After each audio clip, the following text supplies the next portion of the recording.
Beshem Ha'af, Vehaben, Veruah Kodesh, Ha Elohim Echad. Di dalam nama Bapa dan Putra dan Roh Kudus Allah yang Esa. Amin. Shalom, selamat pagi. Pagi ini saya ajak Anda semua untuk merenung mengenai salib merah. Doa yang dipancang di bumi Papua. Dan ini adalah refleksi film yang berjudul Pesta Babi yang didokumentasi oleh Dandi Laksono. Di tengah rimbunnya hutan Papua Selatan, berdiri ribuan salib kayu berwarna merah.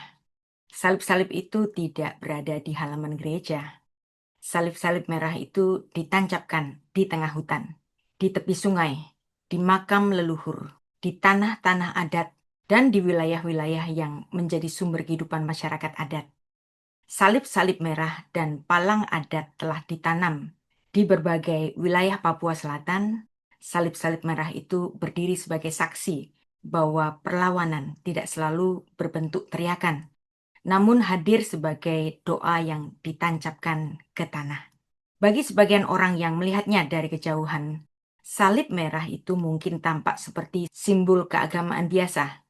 Namun bagi masyarakat adat Papua, khususnya suku-suku Ye, suku Awu, di berbagai komunitas di Bovendigul, Mapi, dan Merauke, salib-salib merah ini adalah sebuah seruan. Salib-salib merah itu adalah doa dan peringatan, dan salib-salib merah ini sebagai bentuk perlawanan secara damai terhadap ancaman yang mereka rasakan atas tanah dan hutan yang telah menjadi rumah mereka selama berabad-abad. Gerakan salib merah muncul di tengah kekhawatiran yang semakin besar terhadap laju deforestasi dan pembukaan lahan-lahan dalam skala yang masif atas nama PSN Pangan. Hutan yang selama ini sudah menyediakan pangan, obat-obatan, sumber-sumber air, dan identitas budaya masyarakat adat telah terancam oleh eksploitasi perkebunan dan berbagai proyek pembangunan dalam skala besar. Di berbagai titik, masyarakat di Papua Selatan menancapkan salib merah sebagai tanda bahwa tanah itu bukanlah tanah kosong. Di sana ada sejarah, ada leluhur, ada habitat kehidupan satwa, ada kehidupan yang sedang dipertaruhkan. Dan simbol salib merah ini lahir dari perjumpaan antara budaya lokal dan iman Kristen. Dalam tradisi masyarakat Awu, dikenal praktek pemasangan palang adat yang disebut hayo atau miri. Palang adat berfungsi sebagai penanda larangan, batas wilayah atau perlindungan terhadap suatu tempat yang dianggap penting. Ketika kekristenan berkembang di Papua, simbol salib kemudian dipadukan dengan tradisi itu. Maka lahirlah gerakan salib-salib merah sebagai bentuk perlawanan yang tidak menggunakan senjata, tapi menggunakan simbol iman. Ini bukan perlawanan dengan kekerasan. Ini adalah perlawanan yang dibangun melalui doa, kesaksian, dan keyakinan bahwa tanah yang mereka tempati adalah anugerah yang harus dijaga. Dalam perspektif teologi Kristen, tindakan ini memiliki makna yang mendalam. Kitab Kejadian mencatat bahwa sejak mulanya manusia pertama di Taman Eden ditempatkan untuk mengusahakan dan memeliharanya. Kejadian 2 ayat 15. Kata mengusahakan, leavda, dan memelihara, ulesamrah, menunjukkan relasi tanggung jawab kepada manusia dan bukan eksploitasi. Kerusakan bumi hari ini di Indonesia, di Pulau Sumatera, di Pulau Kalimantan, di Papua, dan pulau-pulau yang lainnya menunjukkan bukan sekedar krisis ekologis, tapi juga krisis spiritual. Manusia di Indonesia dan para pemimpinnya banyak yang lupa mengenai posisinya di hadapan Sang Pencipta. Bahwa manusia sejak mulanya ditugaskan untuk melindungi dan mengawasi dengan penuh tanggung jawab kepada bumi ini. Dengan demikian, manusia tidak ditempatkan sebagai pemilik mutlak di bumi, melainkan hanya sebagai penjaga ciptaan Allah yang bertanggung jawab kepada semua makhluk di atas bumi ini. Ketika hutan rusak, sungai tercemar, ruang hidup masyarakat adat terancam. Banyak orang Papua melihatnya bukan hanya sebagai masalah lingkungan, Mereka melihatnya sebagai persoalan moral dan spiritual. Disinilah salib-salib merah memperoleh maknanya yang lebih dalam. Salib yang dalam iman Kristen melambangkan kasih dan pengorbanan Kristus, kini berdiri sebagai simbol perlindungan terhadap kehidupan. Seolah masyarakat adat setempat di Papua, mereka sedang berkata, jika Kristus rela menyerahkan hidupnya demi kehidupan di dunia, maka kami juga dipanggil untuk menjaga kehidupan yang telah dipercayakan Tuhan kepada kami. Salib merah menjadi bentuk doa yang dipancangkan di tanah. Sebuah pengakuan bahwa tanah bukan sekedar komoditas ekonomi. Bagi masyarakat adat Papua, tanah adalah ibu.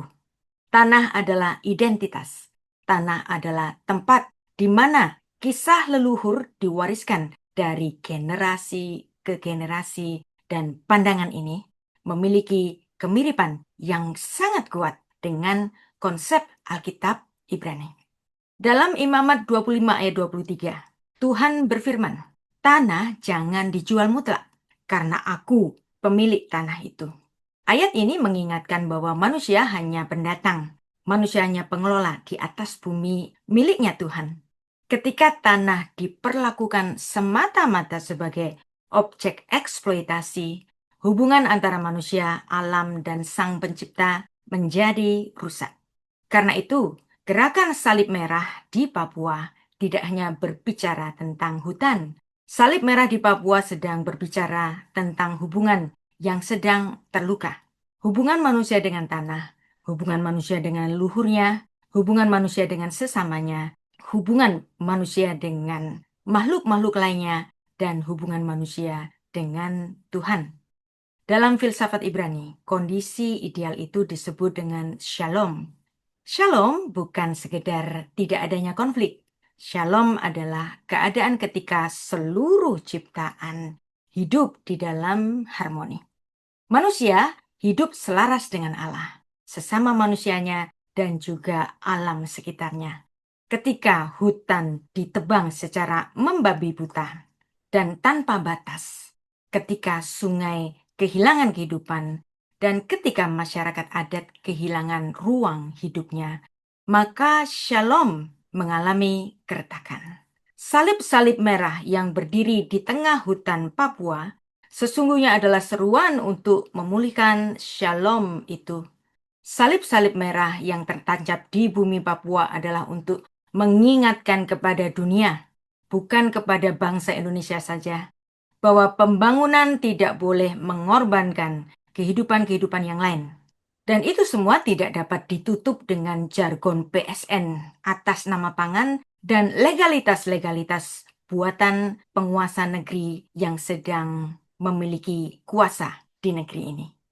Kemajuan tidak boleh dibangun atas hilangnya identitas suatu habitat hutan alam yang begitu kaya dan berharga sebagai paru-paru dunia.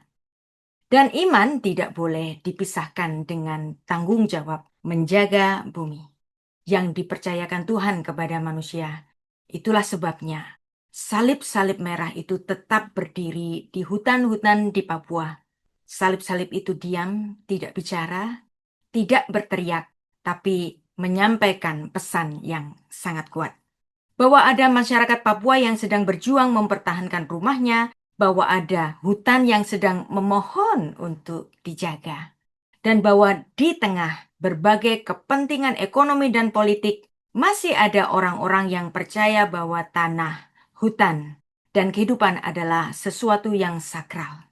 Salib-salib merah di Papua pada akhirnya bukan sekedar simbol perlawanan. Salib-salib merah itu adalah kesaksian iman, simbol doa yang ditancapkan ke bumi. Dan salib-salib merah itu adalah pengingat bahwa menjaga ciptaan adalah bagian dari panggilan manusia di dalam tanggung jawabnya di hadapan Tuhan.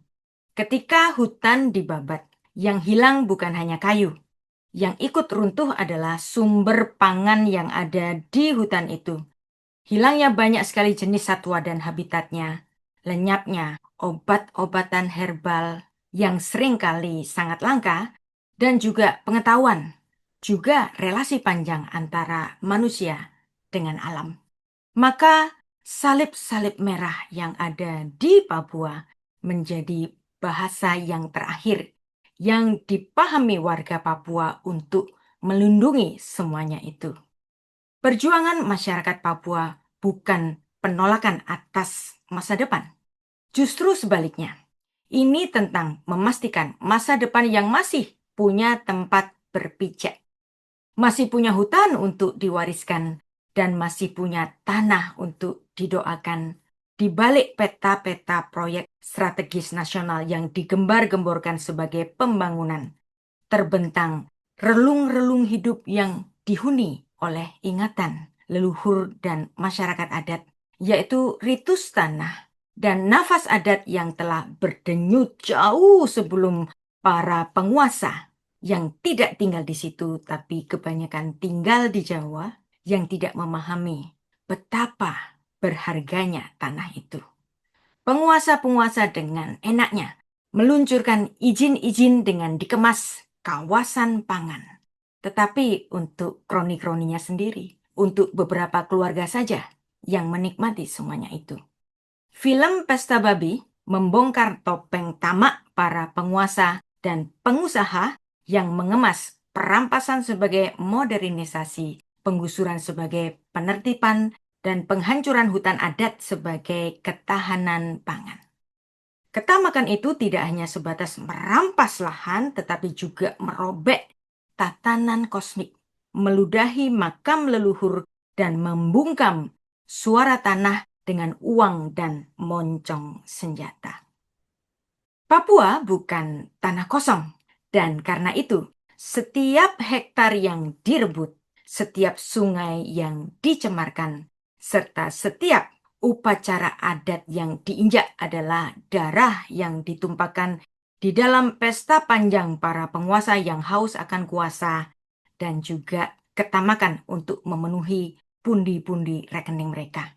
Pertobatan tidak cukup dengan kata maaf, tetapi juga dengan menghentikan pesta ketamakan ini, yaitu dengan memulangkan tanah dan mengakui bahwa tanah itu masih ada darah-darah yang menyuarakan tuntutan keadilan. Papua bukan tanah kosong. Film Pesta Babi bukan sekedar cerita. Itu adalah dokumenter, kejadian nyata yang sedang terjadi di tanah Papua. Film ini bukan film biasa. Film ini adalah kritik sosial yang tajam. Sebuah cermin yang diacungkan kepada wajah para pengusaha dan sebagian pengusaha-pengusaha yang menikmati kekayaan tanah Papua. Di balik narasi agung tentang pembangunan, ketahanan pangan, dan bioenergi, film ini membuka tabir slogan-slogan yang besar yang seringkali menjadi topeng bagi keserakahan segelintir elite. Tanah dirampas, hutan digunduli, dan masyarakat adat tersisih. Semuanya dibungkus dengan bahasa kepentingan nasional. Secara teori, ketahanan pangan adalah tujuan mulia. Tidak ada bangsa yang ingin rakyatnya kelaparan. Tetapi dalam sejarah di Republik ini, sering dan penuh dengan proyek-proyek pembukaan lahan atas nama pangan. Dalam skala besar yang berkali-kali pula meninggalkan kegagalan, jutaan hektar hutan telah dibuka. Kayunya bernilai miliaran, bahkan triliun, sudah ditebang dan dijual. Tetapi lahan yang dijanjikan menjadi lumbung pangan justru terbengkalai. Ini bukan terjadi sekali, tetapi berkali-kali di banyak sekali pulau-pulau di Indonesia ini. Pertanyaan moralnya, bukan hanya apakah proyek atas nama pangan itu berhasil, tetapi mari kita semua bertanya dengan pertanyaan yang lebih mendasar. Siapa yang benar-benar menikmati keuntungan dari proses pembukaan hutan itu? Siapa yang menikmati kayunya? Apakah ada laporannya kepada negara kemana kayu-kayu hutan yang telah dibabat itu pergi? Apakah semua rakyat di Indonesia ini sudah diberitahu?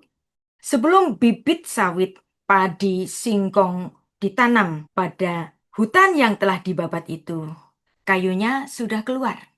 Sebelum panen dari lahan-lahan yang di atas namakan sebagai kawasan lahan pangan itu, keuntungan dari penebangan sudah dinikmati sebagian orang yang dekat dengan penguasa.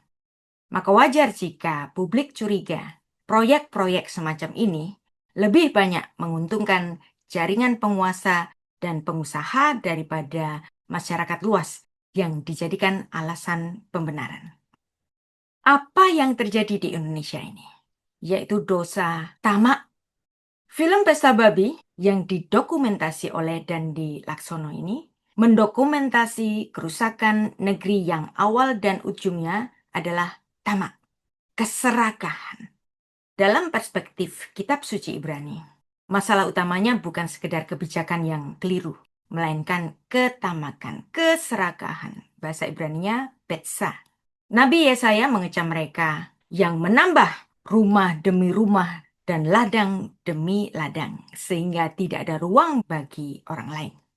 Nabi Habakuk mengecam mereka yang membangun kekayaan dengan merampas dan menghancurkan ciptaan. Habakuk 2 ayat 12-17. Keserakahan, betsa ini bukan hanya keinginan memiliki lebih, tetapi keuntungan yang diperoleh dengan mengorbankan keadilan. Di Indonesia, pola yang sama ini berulang. Hutan digunduli untuk tambang. Lalu kemudian hutan digunduli untuk perkebunan monokultur, bioenergi, dan proyek yang diberi label pangan dalam skala besar. Biaya yang ditanggung masyarakat justru jauh lebih besar. Adanya banjir, longsor, hilangnya sumber air, kebakaran hutan, dan konflik sosial hingga kepunahan hayati. Banjir di Pulau Sumatera pada ujung tahun 2025 sampai hari ini masih terbengkalai. Masyarakat setempat masih menderita oleh karena banjir yang bercampur lumpur itu. Dan mereka tidak dapat kembali tinggal di rumahnya masing-masing. Mereka juga belum bisa bercocok tanam. Pasokan listrik sangat terbatas. Dan pemerintah sangat lambat untuk menyelesaikan ini semua. Perhatikan bahwa kerusakan ini semuanya menjadi tagihan yang harus dibayar oleh generasi Indonesia berikutnya. Maka saya mengetuk hati anak-anak muda Indonesia, mulai dari yang milenial, Gen Z, dan Alpha. Kalian harus sadar dan bangkit bergerak untuk mengoreksi kekacauan para pemimpin-pemimpin boomers di Republik ini yang sudah usur secara usia, tetapi tamaknya luar biasa terupdate setiap hari. Makin besar tidak pernah merasa kenyang untuk menampung semuanya di rekening mereka masing-masing. Ekoteologi mengingatkan kita pada Kejadian 2 ayat 15. Manusia ditempatkan di Taman Eden di tanah untuk leabda, ulesamrah, mengusahakan dan memeliharanya. Dua kata itu penting. Manusia memang mengolah bumi, leabda, tetapi juga harus menjaganya, ulesamrah. Kejadian 1 ayat 28 bukan lisensi untuk merusak, melainkan mandat untuk menjaga bumi. Kejadian 1 ayat 28 yang memberikan kuasa kepada manusia untuk menguasai alam semesta ini. Tapi ini bukan lisensi untuk merusak, tetapi sebagai mandat menjaga bumi. Mazmur 24 ayat 1 menegaskan bumi serta isinya adalah milik Tuhan, yang artinya manusia bukan pemilik mutlaknya. Manusia hanya pengelola sementara. Ketika pengelola memperlakukan milik Tuhan sebagai miliknya sendiri demi memperkaya dirinya sendiri, itu adalah pengkhianatan spiritual. Bahkan tanah pun punya hak untuk istirahat, masa Sabat, dan ini dicatat di dalam Imamat 25 ayat 1-7. Alam juga perlu beristirahat, tidak terus-menerus dieksploitasi. Karena alam bukan mesin produksi tanpa batas. Ketika manusia melampaui batas, yang rusak bukan hanya lingkungan, tetapi juga hubungan antara manusia dengan Sang Pencipta. Refleksi film Pesta Babi akan terasa hambar jika kita tidak membawa hati kita kepada keadaan tanah yang saat ini ada di posisi yang sangat terluka di Papua. Di sanalah topeng-topeng tamak penguasa dan kroni-kroninya bekerja sangat sistemik, dan di sanalah tanah adat tidak dihormati. Film Pesta Babi tidak hanya menggambarkan keserakahan ekonomi, tapi juga memperlihatkan wajah tamak para penguasa yang terstruktur, yang pakai lisensi, pakai izin. Sehingga kelihatannya semuanya legal. Di Papua, ketamakan itu tampak nyata ketika kebijakan pembangunan pangan nasional, bioenergi, dan proyek-proyek strategis lainnya diterapkan tanpa menghormati tanah adat sebagai entitas spiritual, hukum, dan sosial. Sekarang kita cermati. Ketamakan para penguasa ini bukan sekedar akumulasi, tapi perampasan. Ketamakan para penguasa di Papua bukan sekedar mengumpulkan harta. Kebobrokan itu adalah perampasan ruang hidup dengan kedok pembangunan. Dalam film Pesta Babi, metafora pesta menggambarkan bagaimana elite, penguasa di bumi ini dan para pengusaha, kroni mereka semuanya berpesta pora di atas sumber daya alam, dan sementara masyarakat adat hanya mendapatkan remah-remah atau bahkan tidak mendapatkan apa-apa. Mereka tamak dalam bentuk lisensi. Penguasa dan pemodal memberi izin tambang, sawit atau HGU di atas tanah tanpa persetujuan masyarakat adat. Mereka tamak dalam bentuk penguasaan lahan. Ribuan hektar hutan adat di Papua dialih fungsikan menjadi perkebunan tebu, sawit, dan jagung untuk atas nama ketahanan pangan. Padahal hasilnya lebih banyak diekspor atau mengisi kantong industri orang-orang yang ada di luar Papua. Dan kemudian mereka tamak karena menghalalkan segala cara. Ancaman kriminalisasi hingga kekerasan terhadap kepala adat dan masyarakat yang menolak penggusuran menjadi pola yang terus-menerus berulang. Nabi Mika mengecam para penguasa yang mendambakan ladang lalu merampasnya, mendambakan rumah lalu mengambilnya. Mika 2 ayat 2. Dan itulah yang terjadi di Papua. Ketamakan itu telah merusak tatanan sosial ekologis yang bertahan ratusan tahun. Dan apa yang dilakukan oleh para penguasa negeri ini dan kroni-kroni pengusaha mereka? Ada ketidakhormatan pada warisan leluhur, menghina spiritualitas tanah. Bagi orang Papua, tanah adat bukanlah lahan fisik semata. Tanah itu adalah warisan leluhur, pusat identitas, sejarah, ritual, dan hubungan kosmik antar manusia, alam, dan ikatan dengan leluhur. Ketika penguasa dan para investor merusak hutan adat untuk proyek monokultur atau tambang-tambang mereka tidak hanya merusak ekosistem. Mereka tidak hanya merusak ekosistem, tetapi juga menghina memori dan spiritualitas leluhur.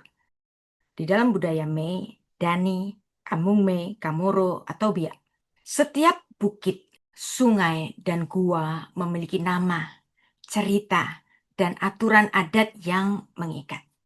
Membuka tanah tanpa upacara adat berarti melukai arwah leluhur. Penguasa sering mengabaikan fakta bahwa di Papua tanah tidak bisa diperjualbelikan seperti komoditas. Tanah adalah hubungan, bukan kepemilikan individual. Di film Pesta Babi ini bisa dibaca sebagai kritik terhadap ketidakhormatan ini.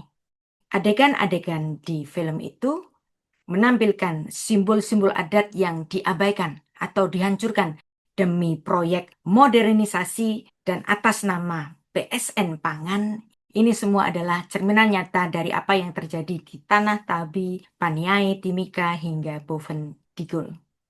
Penguasa di Indonesia ini dan para pengusaha yang menikmati izin-izin konsesi tambang di Papua. Mereka semuanya abai pada tanah adat. Ini adalah kekerasan yang membunuh.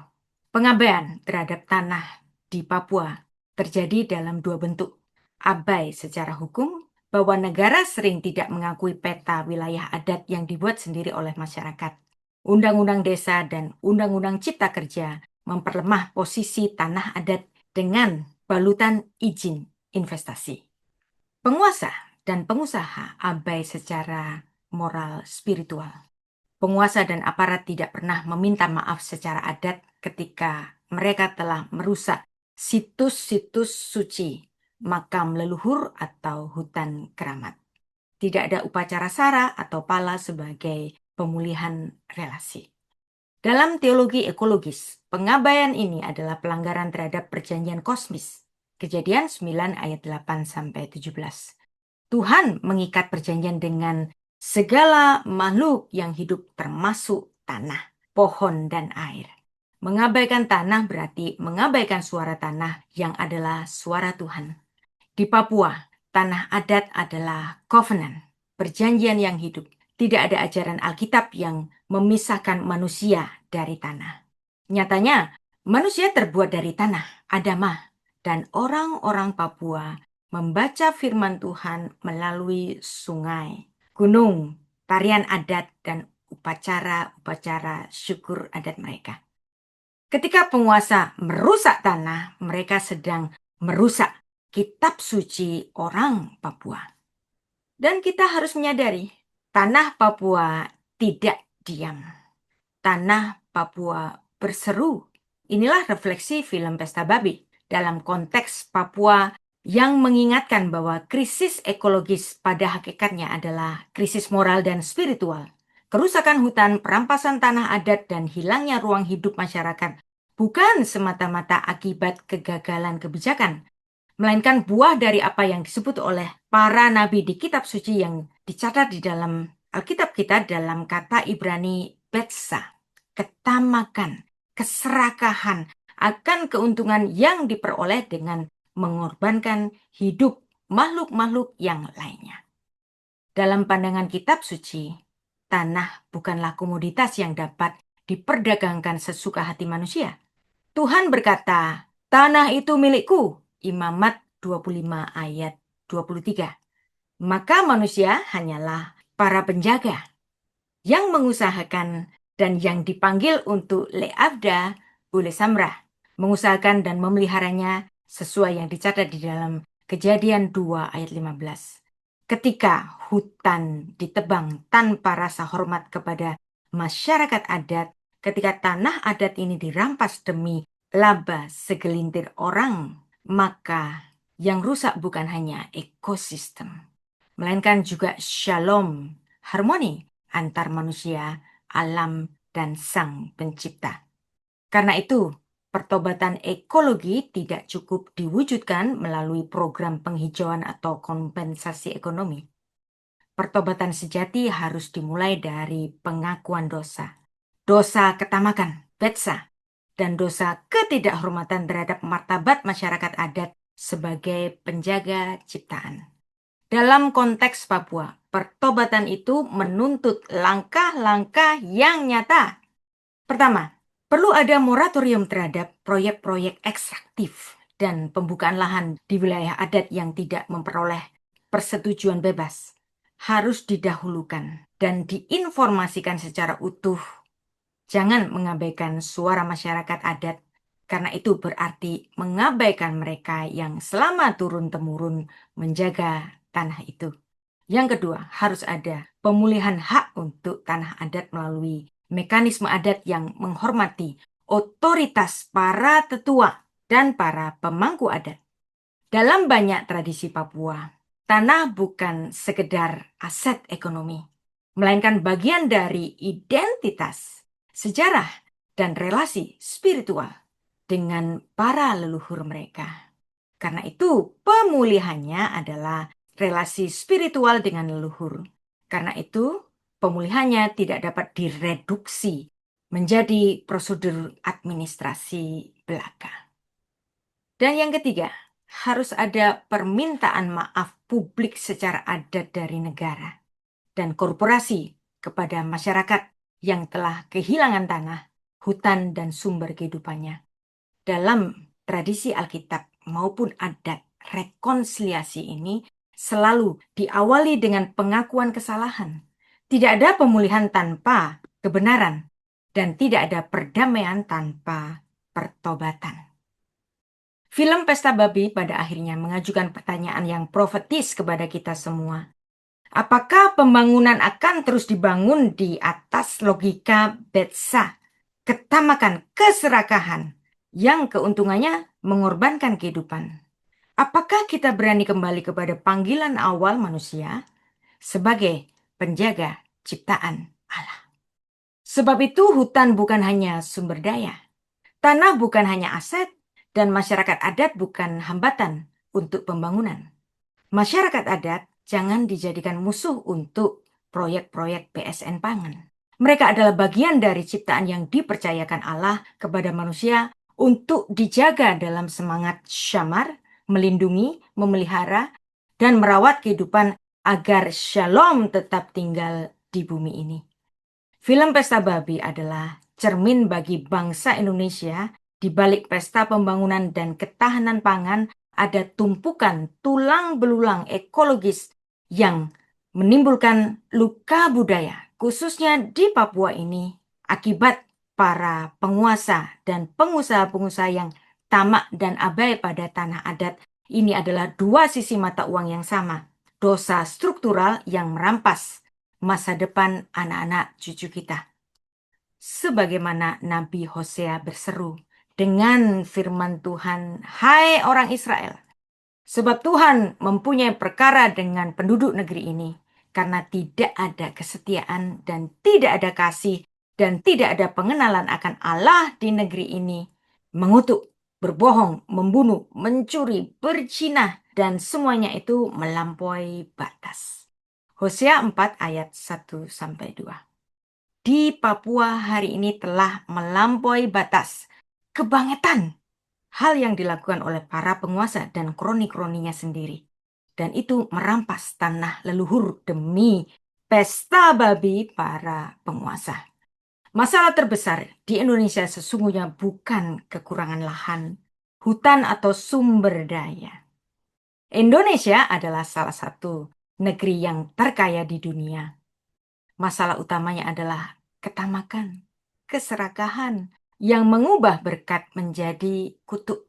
Ketika keuntungan jangka pendek menjadi lebih penting daripada keberlanjutan, ketika segelintir orang, penguasa dan pengusaha menikmati manfaat sementara jutaan orang menanggung kerugian ekologis, maka yang terjadi bukan pembangunan, tapi perampasan masa depan.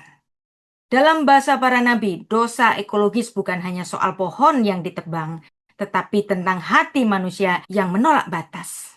Pertobatan ekologis bukan pertama-tama menanam pohon, tapi juga memulihkan cara pandang bumi ini bukan warisan leluhur yang bebas dihabiskan. Tetapi bumi ini adalah titipan Tuhan yang harus diwariskan kepada anak cucu kita.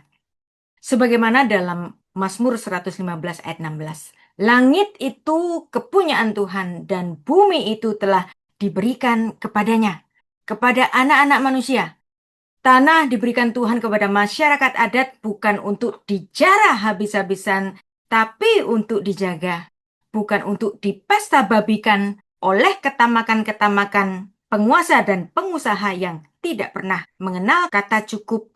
Tetapi tanah ini untuk dipelihara sebagai rumah bersama seluruh ciptaan. Tanah adat tidak diam. Ia terus-menerus berseru, dan kita yang masih memiliki hati nurani wajib mendengarkannya, turut menyerukannya.